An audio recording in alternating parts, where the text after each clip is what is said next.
Hello, good morning po sa lahat. Update lang po dito sa ating nire-restore na Brutus.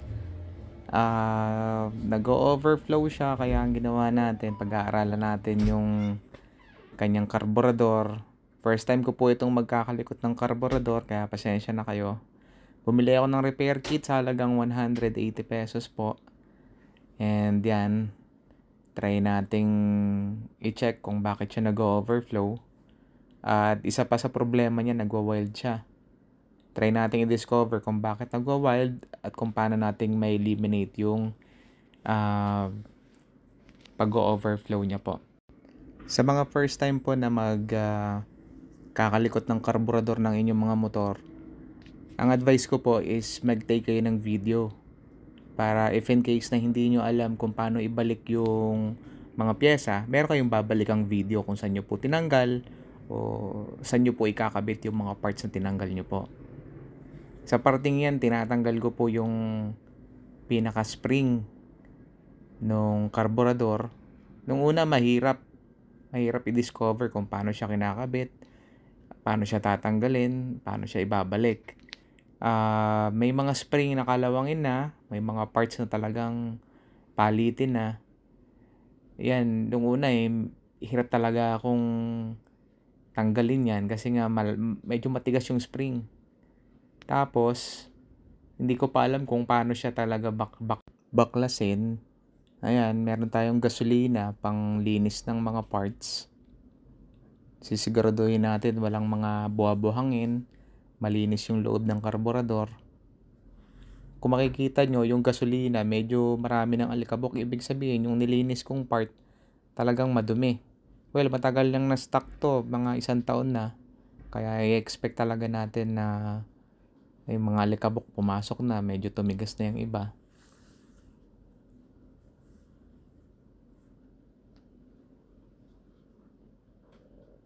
Ayan, balik natin yung spring. Lilinisin natin yan.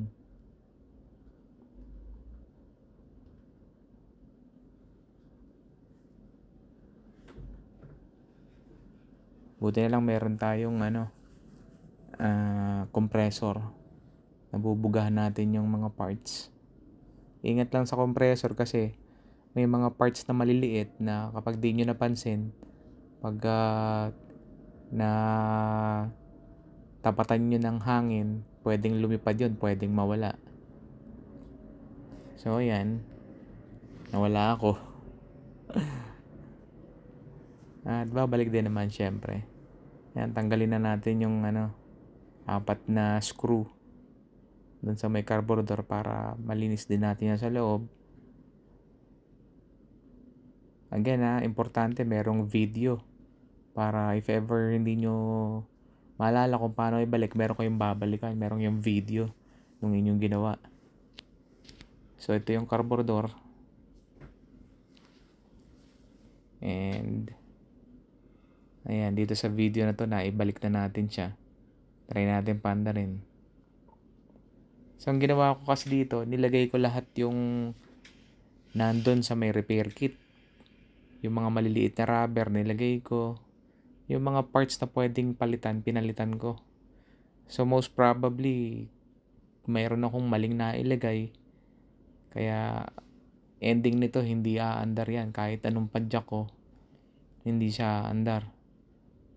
And then, yan, baklas ulit tayo. Tanggalin natin yung mga parts na hindi tayo sigurado na para doon talaga. Well, sa point na to, natanggal ko na yung mga dapat tanggalin. Binabalik ko na ulit yung screws.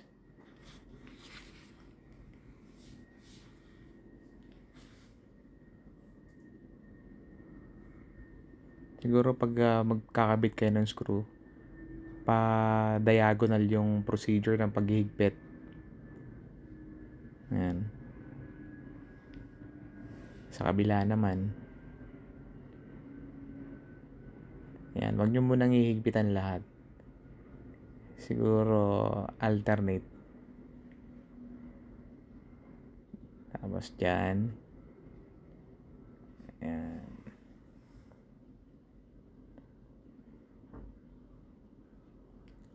Again, first time ko pong magbaklas ng ng karburador. Tinatry lang natin kung maayos natin siya, kung lilinisin natin yung karburador, at itatry natin na gamitin yung mga pyesa dun sa repair kit.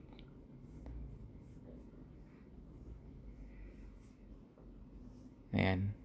Babalik ulit natin yung karayom tsaka yung parang basong maliit sa may spring. Ayan, sa point na yan, medyo kabisado ko na, alam ko na kung paano tanggalin eh. Kaya hindi na ako manahirapan na ibalik siya. So, ang gagawin nyo, wag nyo munang ilalagay yung isa, yung parang ting-ting. Pinakahuli siyang ilalagay dun.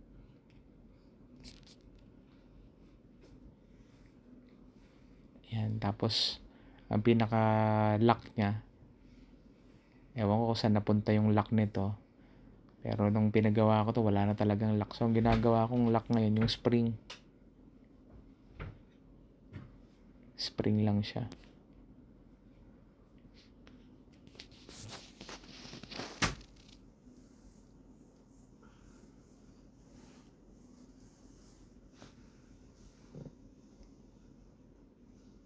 Yan, so okay na.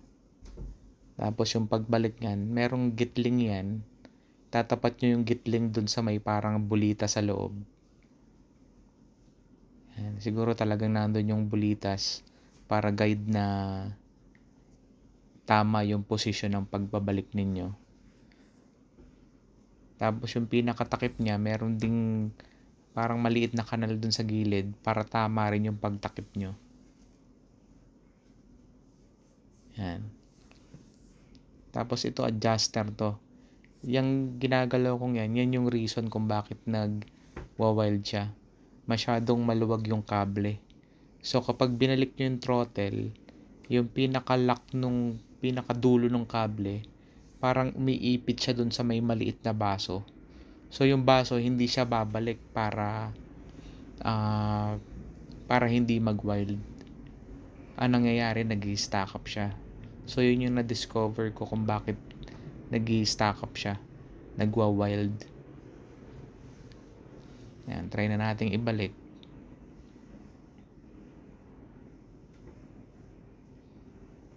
Pag binalik natin yan, siguro mag-aantay tayo ng mga 3 to 5 minutes kasi bababa pa yung gasolina eh. Hindi naman agad-agad bababa yung gasolina. Siguro padyakan natin ng mga 20 to 30 times. Yung iba may ginagawa silang technique para mabilis bumaba yung gasolina, pero ako hindi ko sigurado eh. Hindi ako sure.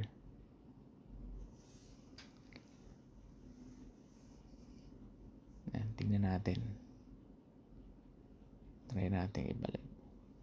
So far hindi naman siya ganong kakomplikado katulad ng iniisip ko.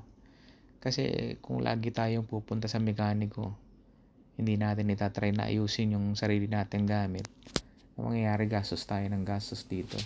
So mas maganda na alam talaga natin yung kung paano ayusin yung ating mga gamit, especially sa motor. Ayan. Sa part na yan, binabalik ko na yung supply ng gasolina, yung pinaka hose. Tapos nahigpitan ko na rin yung yung pinaka clamp niya. Yan, binuksan ko yung gasolina. So yun, isa pang tip yun, lagi nyong i-off yung gasolina kapag magbabaklas kayo ng karburador para hindi magtapa ng gasolina. Sayang ang gasolina. Okay, try nating padyakan. So yan, expect natin na hindi agad aandar yan dahil nga sa first time nating magkalikot ng karburador. So tignan natin kung ano pang magiging adjustment natin. Okay, dito sa part na to, try natin. So ayan, nakita nyo umusok. Ibig sabihin umandar yan. So magiging problema natin dito, ang gagawin na lang natin ay yung adjustment ng hangin tsaka ng gasolina. So ganun lang guys, tsagain lang natin. pag-aralan natin. Hindi naman masyadong komplikado yung carburetor katulad ng iniisip ko nung una. Pasensya na kayo, hindi masyadong na-videohan kung paano yung step by step procedure ng pagbaklas at pagkabit kasi hindi ko pa talaga siya kabisado. So lang i-share sa inyo kung paano ko ginawa. Ayan nyo, sa susunod gagawa tayo ng video kung paano yung pagbaklas nito. Kasi katulad nga sinabi ko sa inyo kanina, first time ko itong magbaklas ng carburetor. Yan, sa point na yun, na-adjust natin yung hangin. So magandang sign to kasi umaandar na siya. Ibig sabihin tama yung pagkakalagay natin ng mga pyesa.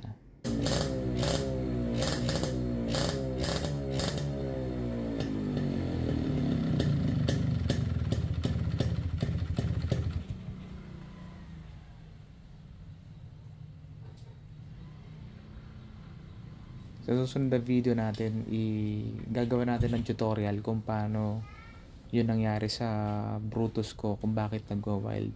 I-explain ko sa inyo para sa susunod meron kayong reference na baka ganun din yung nangyari sa inyo kaya nagwa-wild. Try natin ulit padyakan.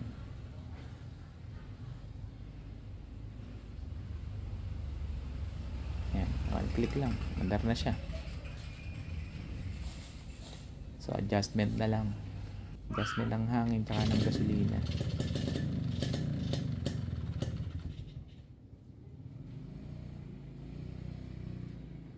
Okay,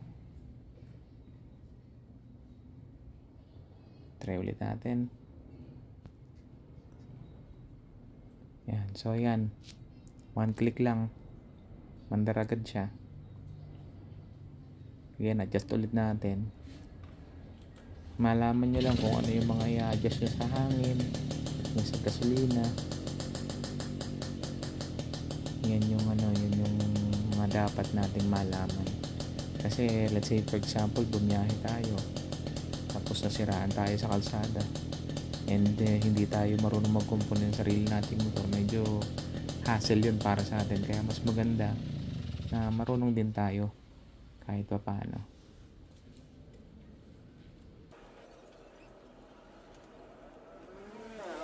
Okay, sa point na yan, tinotono pa natin. Na-adjust pa natin yan.